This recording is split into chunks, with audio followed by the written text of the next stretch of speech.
Retreat series, Dhamma talk number 62.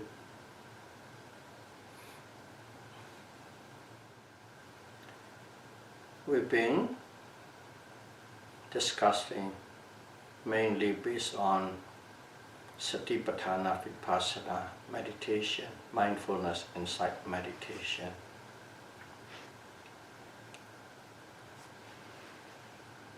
In all these talks you will hear a few words quite often. Sometimes aware or awareness or understanding or insight, wisdom.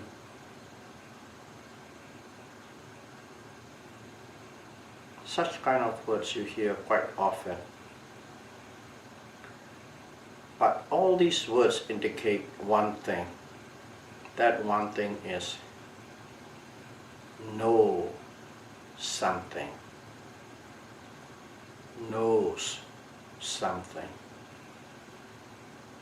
So whatever the word is, whatever words it presents, it indicates the meaning of knows or known something. So, of course, there are a lot of differences based on the context. Each word might vary, but everything is about knowing in one way or one form or the other. So, let's try to precisely know what knowing is and what kinds of knowing it is and what kind of words will fall under what type of knowing. So first of all, we can put it under three kinds of knowing. It is not, when I say we, not me, it is the Buddhas, based on the scriptures and all that the elder has make it very easy for us to know. The first type of knowing is knowing through sense perception. Knowing through sense perception. The Pali word is called sanya. Sanya. In English they translate it as perception, but it would be more complete if we understand as sense perception. We perceived through our senses, so that it can start differentiating from the dictionary word, dictionary meaning of the English word perception. Knowing through sense perception, sanya, S-A-N-N-A. So this is like, in brief, a child, maybe 2 years old, 3 years old. The way a child knows a coin, a loonie, or a silver dollar. That kind of a child's knowing a coin or a dollar coin is called sense perception, sanya. And another kind of knowing is knowing through vijnana, throwing through the consciousness. That's another type, second type. And in here, the way it knows is to understand it is how a man, an adult, knows that same coin, that same loonie or toonie. What is the emphasis on? What is his knowing? His knowing is based on his usage or utilities. How can it be useful? And what the value is. That is how adults know a coin. Okay. What is it used for? How can we use it? And what the value of it is. And the third type of knowing is knowing through wisdom, pinya. The third kind of knowing is knowing through wisdom. Pali word is pinya. And in here, that is given as an example for the same thing. How a chemist would know the nature of the coin in terms of the purity and terms of its chemical composition. That's the third kind of knowing. So all these different words that indicates insight, wisdom, awareness, attention, and so on, understanding, they fall under three kinds of knowing. Knowing through sense perception, knowing through consciousness, and knowing through wisdom.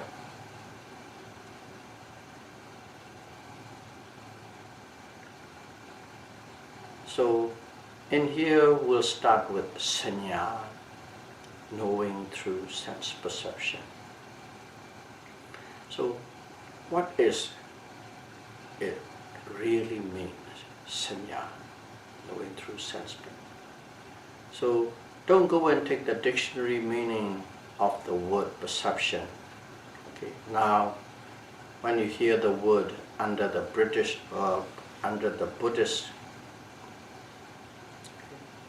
context, this is the way one should understand. It is a cognition of an object, whatever object it is, whether physical object or mental object. Cognition of an object by its marks. By its marks. So, like we say how a child knows about a coin, a loonie.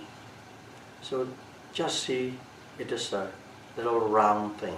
It's beautiful. It's shining. It has a certain color, copper color, nickel color, side-shaped color and form. And these are the marks that he put. Don't know, simply just a coin. A coin is, we use the word. The child doesn't even know as a coin. Oh, beautiful little thing. Color, side-shaped color, patterns, flowers, little birds on it, and so on. Well, he's just happy, he likes it. Take the coins to the mother. Mom, I found something here. And the mother taught the child. This is called a loonie coin. A loonie coin.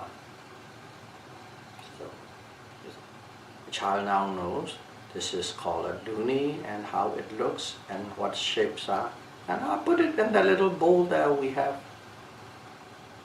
So the child, whenever he sees this, the child just recognize or cognize that thing. Oh, there's a loonie.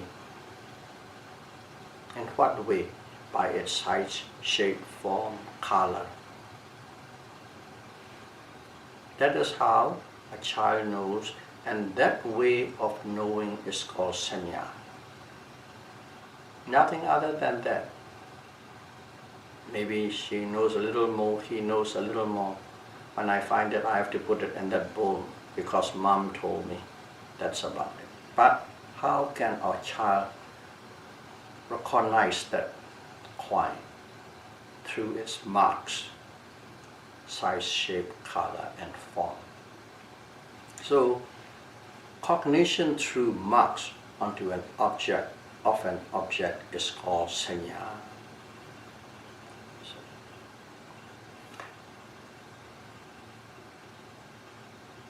Of course, the child will recognize, or someone will recognize an object.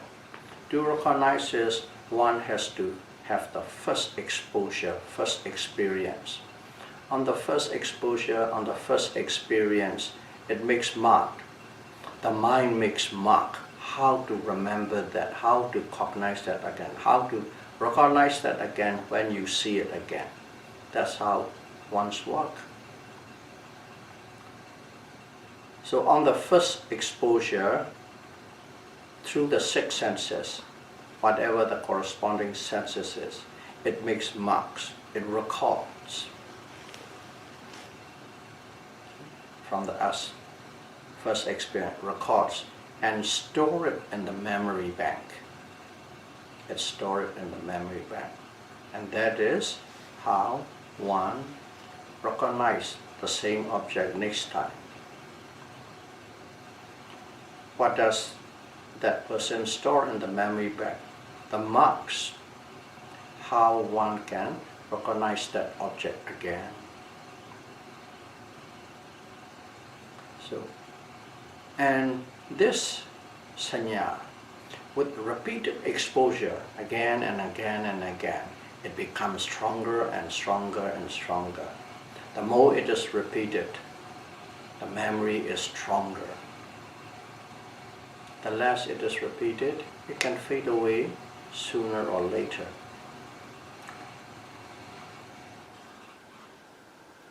So, if you see the same object again and again, your memory of that object becomes stronger. So, what is it? What is the function of sanya? The function of sanya is to recognize the object that once being exposed before. The function is to recognize. Recognize through what? Through marks, and that is sanya. But we talk about repeated exposure make strong memory. But there are some cases, traumatic experience of people,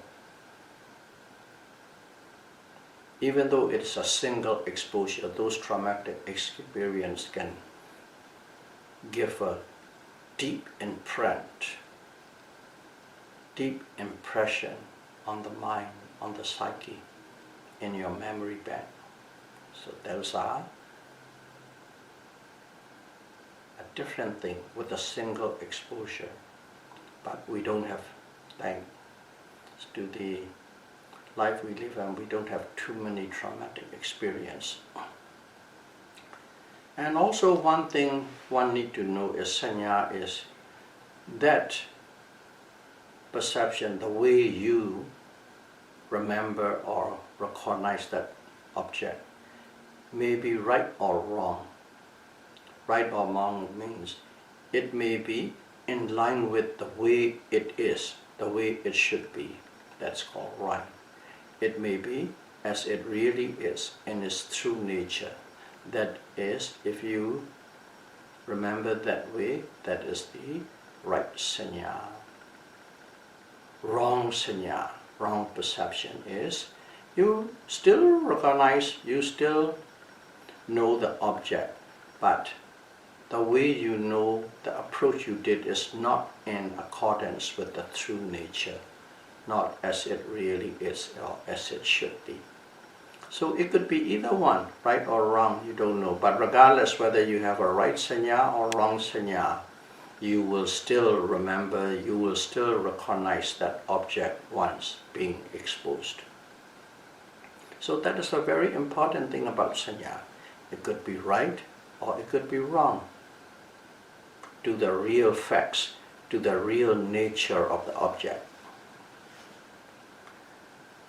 And prolonged and repeated knowing of wrong sanya or wrong perception.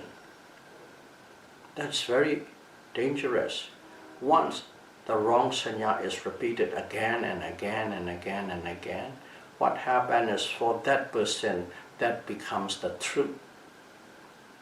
That's become the truth. Even though it's a wrong thing, because it's been conditioned so long, so many times, for that person it becomes the truth.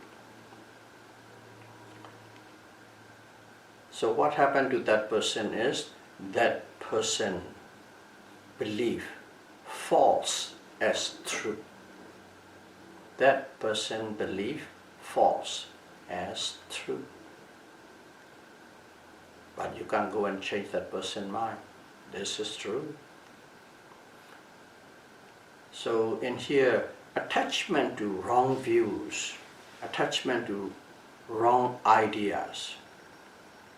These wrong views and wrong ideas are the perception that one has. Attachment to wrong views, wrong idea is very, very dangerous once you become attached to it. As an example is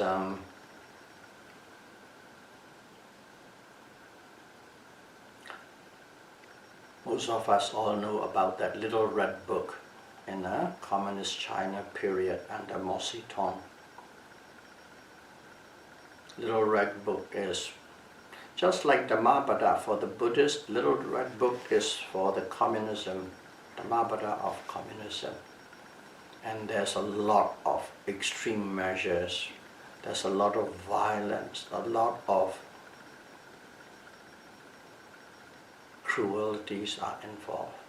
But they have it, they use it like the Dhamma, or they use it as the communist Bible. They read again and again, and they have to read again and again. They have to recite again and again every day. And eventually, the whole mass believe that is the truth. But nowadays, even the communists in modern day China don't believe those things anymore because they know it is not true. But about 50, 60 years ago, they believe this is the Bible for us. That is what it means by once you believe false as truth, once you become attached to the wrong views and wrong ideas, it becomes very, very dangerous. That's how the divisions happen too. Divisions between ism, capitalism, communism. One is exposed repeatedly into one ism throughout the whole life. And that person believes the other isms are wrong. We are right. The others are not good enough. We are the best. Vice versa from everybody. And that's how the walls are built. Conflicts arises. Discrimination and prejudice arises. Attachment to wrong views. Or you can say attachment to wrong sanya. Wrong sanya. So these are modern day examples, but in the scripture here is explained one way. I always like to put a little bit of what is said exactly given in the scripture. And I think most of you might have that story. It's more become like a story, but it's written there. Elephant and the 6 blind men. There are 6 blind men. They are not blind from birth, so they have some sight before, and then all become blind. But they have never seen or know what elephant is. So the king brought in a big elephant and then gave it to the 6, tell the people to conduct an experiment, bring the 6 blind men. And one was taken to the trunk area, the trunk of the elephant. Another person, the tusk. The third, the legs. The fourth, the body. The fifth, the ears. The sixth, the tails. Okay? They take them to them and let them touch it. So the first one really touched the trunk. And then he said, oh, no, elephant is just like a snake. And the other guy said, no. He was touching this tusk. It's like spear. The elephant is like spear. And another guy who's touching the ear, no, it's like a mat or a big fan, a big mat. Another guy said, no, he's touching the legs. It's like a big tree trunk. Another guy who's touching the body said, no, it's a big wall. And the sixth person who is touching and feeling and investigating the tail is, no, it's like a broom. That's it. They come out and sit down and they give their answer, and they talk to one another and they argue and they argue and they argue. Nobody would give in. I'm true, I'm right. You are wrong, I'm right, you're wrong. Because that is, it's been exposed, okay, sometime to the false information, sometime to partial information, total ignorance or partial ignorance. That will give you a wrong signal. If you are totally ignorant about the whole thing, it will give you a wrong signal. If you are partially ignorant about it, it will give you a wrong signal. That's what the story explains. And at the same time, once they believe in something, they hold on to that view and they will fight, they won't give in. It becomes very dangerous. Here is another example to explain what sanya means. And here in the scripture it uses scarecrow. See, analogy. Scarecrow analogy is, every country, especially in Britain, there's farming involved. The grains come in, you have to reap them when they become ripe. But at the same time, the birds, when the grains are fully grown, they come in and they eat. Sometimes they come in big flocks and they can wipe out the whole field. Eat. So especially in Asia, there are small little patches of field. Everybody owns it. So each one has to build a little hut and stay there. And when the birds come, they shoo the birds away. So it's a daily job. But at the same time, they can do a lot of other things rather than sitting and waiting for the birds and shooing them away. So eventually, what they did is, they built a scarecrow, which looked like a human, 2 legs, body, 2 hands throwing up, and a head, and a big eye, and might even put a hat on it. Scarecrow. And the birds, before they are exposed to human shape, human form, coming and throwing up the hands and shooing them away. So they are scared when they see human. And then later the birds come again, and this time they score scarecrow.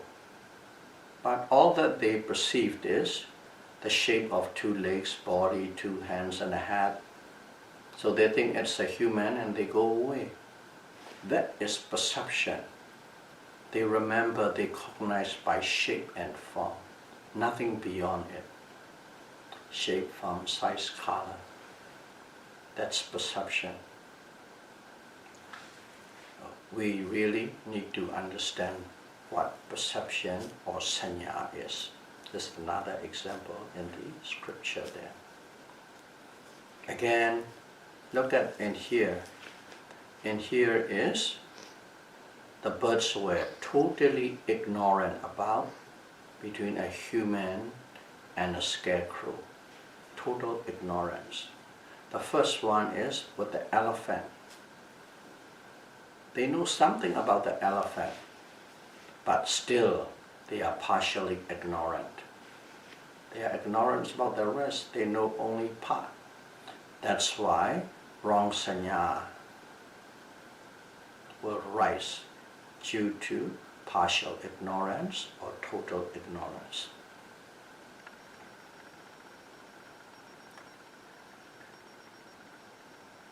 So we are building up this sanya and emphasizing how important it is, because it is directly related to the practice we are doing. The practice we are doing. We are practicing mindfulness and sight meditation. Why do we do that? First stage is so that we can understand the true nature of mind and matter. The true nature of mind and matter. That's the purpose. And what is this mind and matter? Mind and matter means this body and this mind. Our body and our mind, that's mind and matter. In other words, this body and mind, we call it as me, I, you, us, we. That's what it is. In other words, this is self. This is self. And then this self, we just don't, we are going backward from that. This self, as soon as we say you, me, I, there's an identity there. There's an ego there. There's a conceit there. There is something exists there.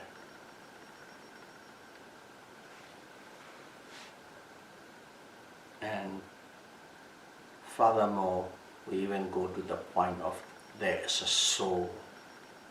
Because we can't explain why we are so different from the rest. There's the mind and the body. And eventually, the concept of individuality, personality, the concept of self, the concept of soul arises. That is what's happening, and the reason we practice mindfulness and sight is so that we can truly understand what we call self and soul is as the way it has been presented.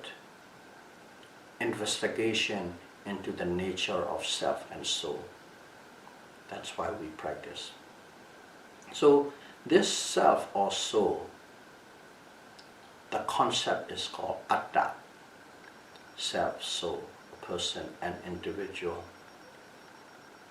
is the main thing of the study of Buddhism. They study this. This self also exists even before Buddhism. But Buddha doesn't take anything as it is said.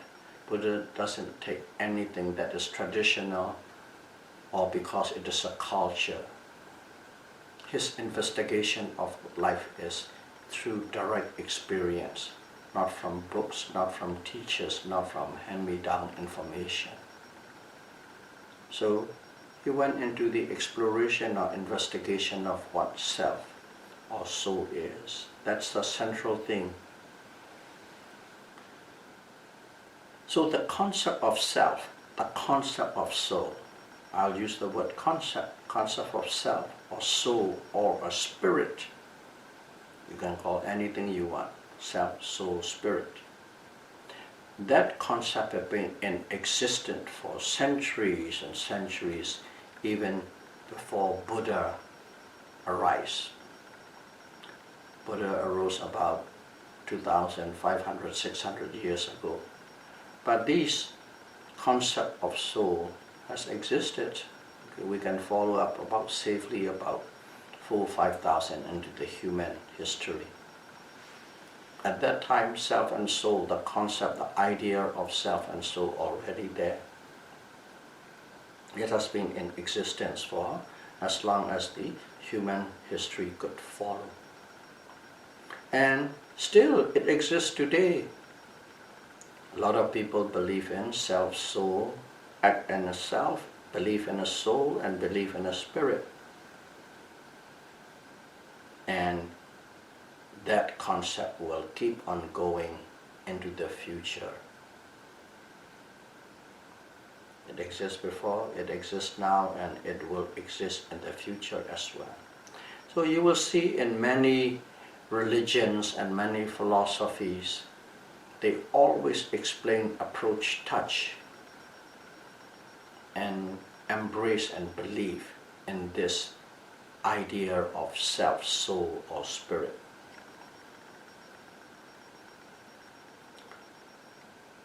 This, not only this religions and philosophy, great philosopher come in, even long before the organized religion started in human history, already believe in that. They believe in the spirits of the trees, spirits of the mountains,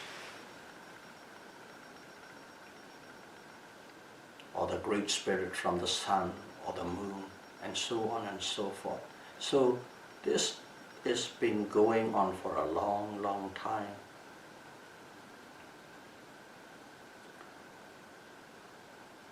So what do we say? We perceive this ever elusive, unidentifiable nature of something as a self or a soul. It's something, but we cannot really put a hand on it, but still there is something there, elusive nature to identify. We call it a self, we call it a soul, we call it a person, we call it an individual. Because we have to come up with something, but there's something, but you can't really put your hand on it. So this is how this concept arises. Person, individual, self, soul. So we perceived, or the human perceived, or we can say more precisely, the human make a mark, perceive or make a mark on this phenomenon, or of this great nature, the true nature or the phenomenon. There's something going on. That phenomenon or that nature, we make a mark. We mean human. Throughout centuries and centuries of period, we make a mark repeatedly as a self or soul. We believe, we talk that way, and it spread and it spread, and so, and it become the main concept of human race. Word concept, a self or a soul, for something that we cannot really put our hand and identify on. And we give a name, a word concept, a self or a soul. It's safe to say it has been going on for at least about 5,000 years in the past, maybe even more, but we don't have any proven history. So this century-long repetition of this idea, this concept, has conditioned us to believe as we perceived self or soul as true. It has been going on so long, we simply take it that is true. But it has been conditioning us for so long, so wide, time and space. That concept is so prevalent, we believe, we embrace as true this self or soul. Once a person have a wrong sanya, wrong perception about something, automatically that sanya will repeat by itself.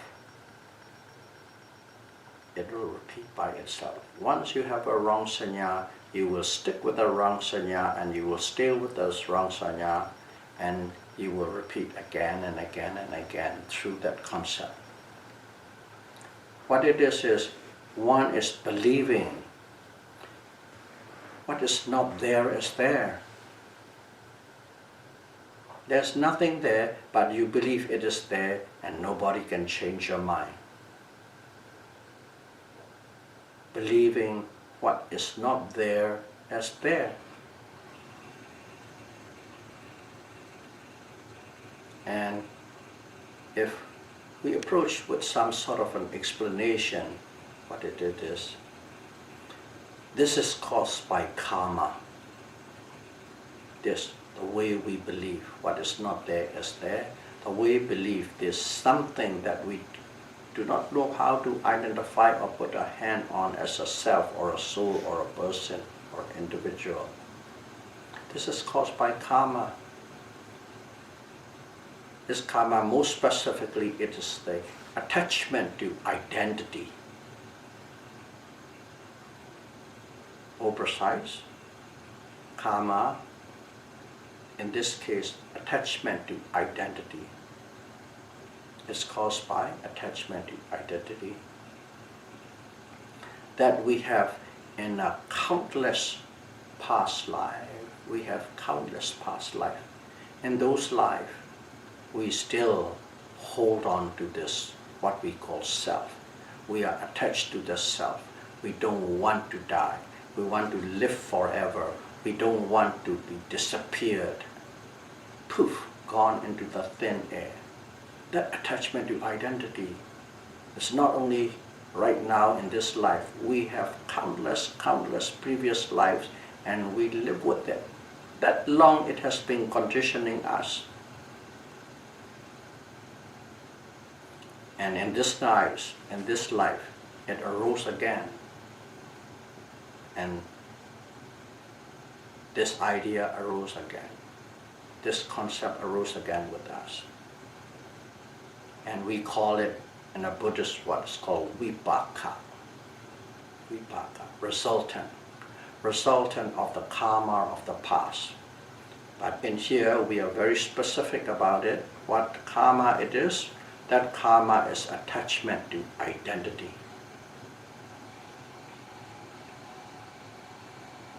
And here we are living the vipaka, living with the idea or concept of a self or soul, because it has been conditioning us, and we are believing what is not there as there, and we are still with it in our psyche.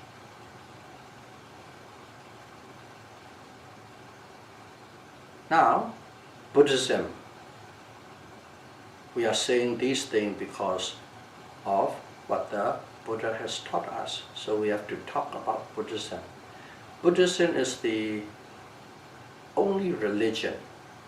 We call it religion because we don't have a lack of a better word than word religion, because everybody called Buddhism as one of the religion. But Buddhism not really is a religion. But that's another story. So Buddhism brought out a concept totally opposed to the concept of self or soul. Pali word is atta. Buddha brought out a concept totally opposite, contrary to the accepted concept, which is called atta, a self or a soul.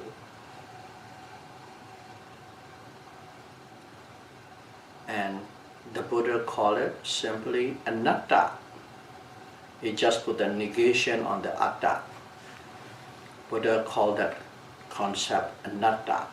So which means non-self, no soul. So this is the only religion who based on the non-self, no soul concept. All other religions is based on self, soul, or spirit. So that's a different. I'm not claiming this is right and that is wrong, or that is wrong and that is right. Simply, this is what it is. Just explaining as it's being presented to thee, or accessible to the humanity in terms of books and papers and lectures. So it is a non-self, no soul, anatta doctrine. That's what Buddhism is. So we cannot simply just say non-self, no soul. We have to say something about it. We have to present something. What is that non-self, no soul means? And Buddha presented, this is a mental phenomenon, not an identity, not a self, not ever existing soul, non-destructive soul, neither one of them. It is simply a mental phenomenon, and we believe that mental phenomenon as a self or eternal soul. So that's Buddha's presentation. Again, in Buddhism is, Buddha's never taught us anything out of philosophy or intellectual or knowledge, logic or analytical power. Everything he taught to us is through his direct own experience. So keep that in mind. So in this world, physical phenomenon exists. Everybody agrees. We agree because, especially nowadays, science has shown us the physical world exists. Physical phenomenon exists. At 0 degree, water become ice. 100 degree, water become gas, vapor, and natural phenomena happen. Seasons change. The world rotates. Galaxy spins. These are natural phenomena. So, physical phenomena exist in this world, in this universe. But the Buddha's way of presenting is, when we call universe, it is not only the physical phenomena, not only physics and chemistry. Buddha's put biology, so to speak, but biology not in the way we understand little insects and viruses and germs and humans and birds and so on. Buddhist biology is, it is there. In this universe, there exists not only the physical phenomenon, there exists also another unidentifiable, untouchable, untangible mental phenomenon exists. So, universe is made up of two phenomena, physical phenomena and mental phenomena. That mental phenomenon, we are taking it as a self, a soul, a spirit. That is the Buddha's take on life, or Buddha's take on the universe. So the nature of this non-self, non-self, basically it's a concept. It's a Buddhist concept of a self or a soul. This non-self is a concept, and it is going against the tide of the pre-existing concept of Atta. Atta is already taken the throne, it rules. But now, 2,500 years ago, Buddhists come and put up a new concept, but this concept is directly opposed to the pre-existing, well-accepted concept of Atta, self or soul. So it is a new kick on the block now. And also another thing is, this idea of non-self, in other words, you don't exist, I don't exist. It is wrong trying to put identity on it. So this idea of not having self, not having a soul that is undestructive, a soul that is eternal, or a spirit. You don't have the spirit, you don't have a soul, you don't have a self. That idea is not comforting. To all of us, not comforting. It does not give comfort, or it doesn't boost our ego. It doesn't make our identity stronger. There's nothing to hang on. So keep that in mind. This concept, the new concept of anatta, is, needless to say, it is a new concept that's coming up, but it doesn't even give any comfort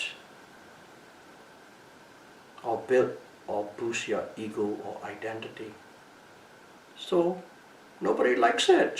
Simply put, people don't like it. You don't exist. How would you like it? I don't exist. I don't like it. So even this word, anatta, non-self, no soul, I'm going to use it as a, let's say, one of the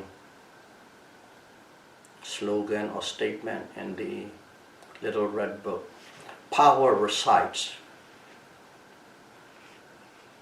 at the point of a barrel of a gun. They repeat that for about 60, 70 years. They believe it because there's tangibility too. Now, this anatta, you can repeat that word again and again. So to speak, you can brainwash with this concept of anatta again and again and again and again. And it's been let's use the word brainwash. We've been brainwashing for 2,500 years. But still, we don't like to accept it. We don't want to embrace it. We don't believe it because it is not comforting, because it doesn't boost your ego, because it doesn't give you stronger identity. That's why this anatta said it is going against the tide, paddling upstream.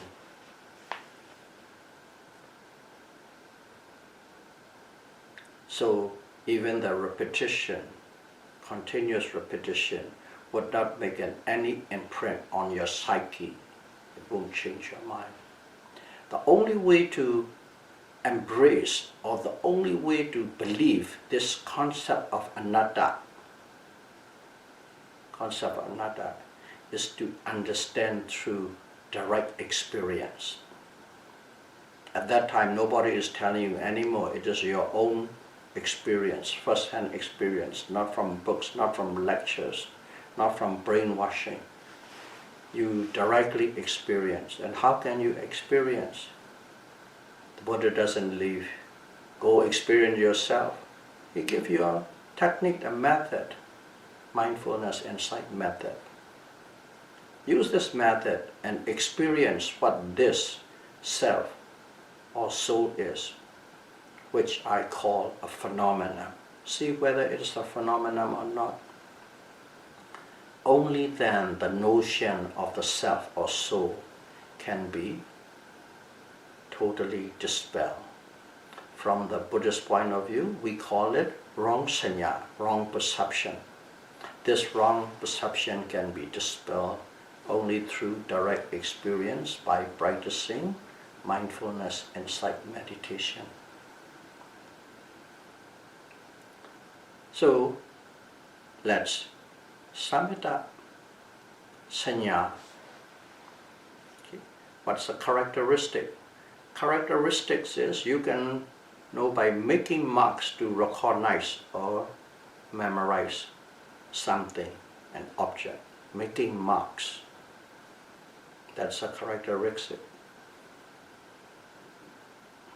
And the function is to recognize the object as it has been previously perceived. To recognize the object as it has been previously perceived. That's the function of sanya. And how does this sanya manifest? Interpreting the object by ways of its features. Features mean marks, features. Manifest by interpreting the object by ways of its features that has been apprehended. But if your apprehension is correct, it will be a right sanya. If your apprehension is wrong or incorrect, you'll be stuck with the wrong sanya. So manifestation can be one way right or one way is wrong. Proximate cause. The object appears to one.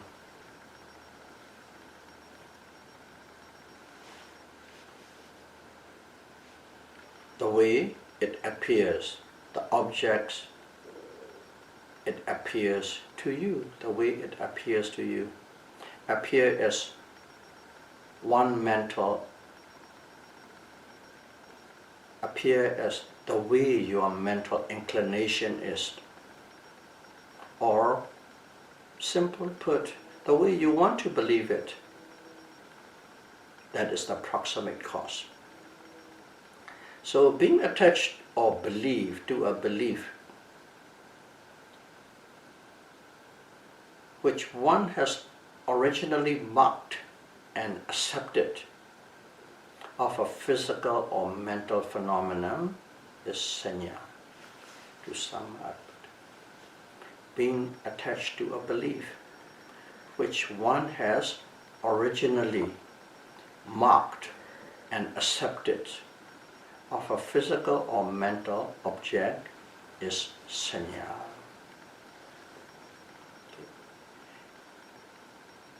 It may be in line with the right nature, its true nature, or not. One may or may not. And this sanya is one of the 52 cetasika. They call it mental factors. Those mental factors arises together with consciousness. And also it arises together with vedana, feeling.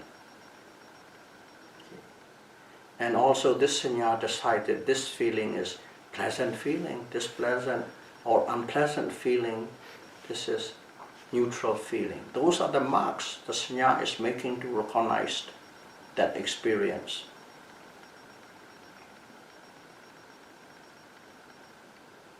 And we always take these marks. Everybody is different. We look at something, 10 people look at the same thing, but we mark it in a different way. We mark it in a way that is obvious to us. The way it is obvious to us. So there will be slight difference here and there and here and there. So wrong perception or wrong sanya,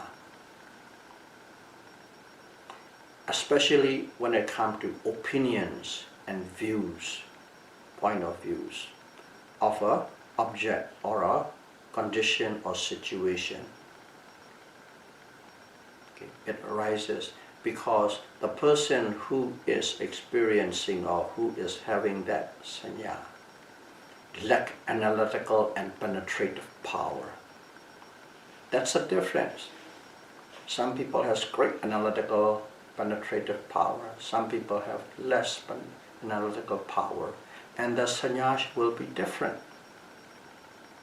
And also bear in mind the karma. The karma of the past has an influence. Karma vipaka dhamma.